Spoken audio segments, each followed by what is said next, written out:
احتیاط او د ناستو همزولو د ټولو په اجازه دوستانو راځو د یو څو خبرې به وکړو.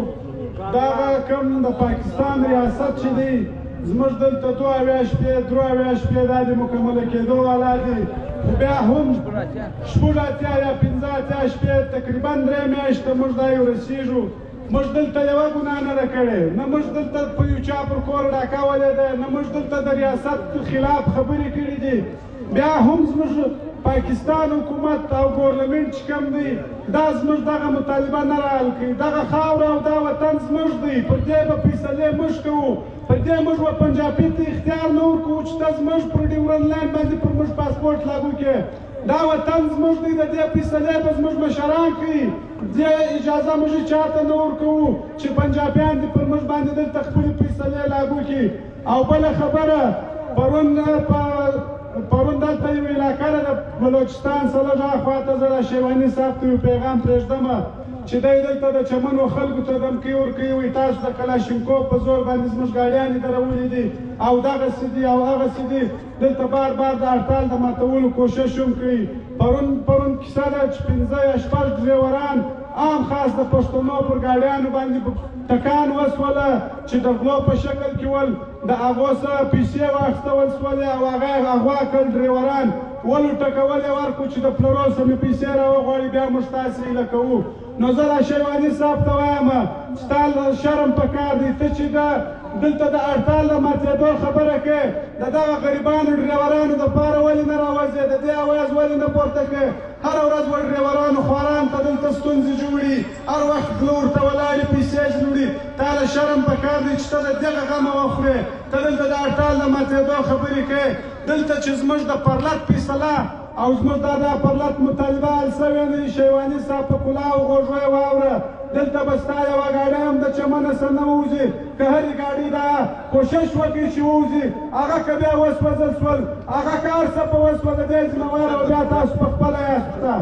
او بله خبره جان اچکزی، پرون مې یو بیان کاتی چې دا خبرې کړې وې، ویل دا پرلت نه دی، په دې کې 80% دلته ماجر ناست دي، دا په څه خبر نه دي او یو څه لغړیان ورسره دي. جان صاحب تا له شرم پکار دی، بې غیرت انسانه. اوس چې موږ دلته غلط الفاظ استعمال کوو بد خوند راکوي، دلته مشران ناست دي. دا رقم انسان خو ما ولاکه په اسرائیلو کې لیدلی دی چې دا خپلو پښتنو ته بس جګ سوی دی راپورته سي بیان وکړي او پښتانه داسې دي او پرلت داسې دي او بارډر پاسپورټ سو او داسې او داسې. لږ شرم وکړه، لږ حیا په ځان کې راوله.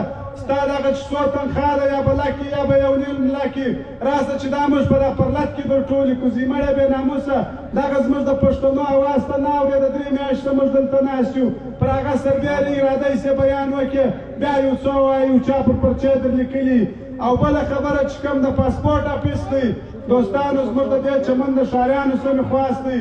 پرون مې یو پیغام کاتی چې په یو خبر کې شیر سوي ول چې د چمنه څخه 2000 څخه زیات پاسپورټونه دلته جوړ سوي دي. شرم هغه خلکو ته پکار دی، په پرلت خونه څه کښېنستی، پرلت له خونه راځي او پر هغه سربیره برته زموږ خلاف ځي، پاسپورټونه جوړوي، پر خپله خاوره د پنجابي فیصله لاګو کوي. شرم تاسو ته پکار دی، راسئ په دا پرلت کې کښېنئ.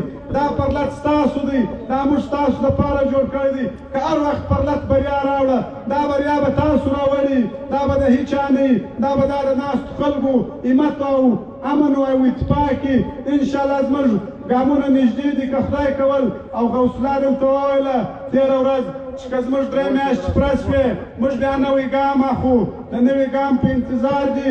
دا ټول ولس په نوي ګام په انتظار دي. خو دلته زموږ د پرلت کمیټۍ هغه د امن د لارې دا زموږ مسله حل کېدل غواړي.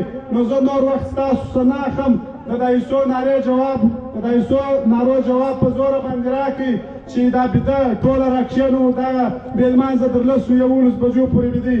نعرې تکبیر، نعرې تکبیر.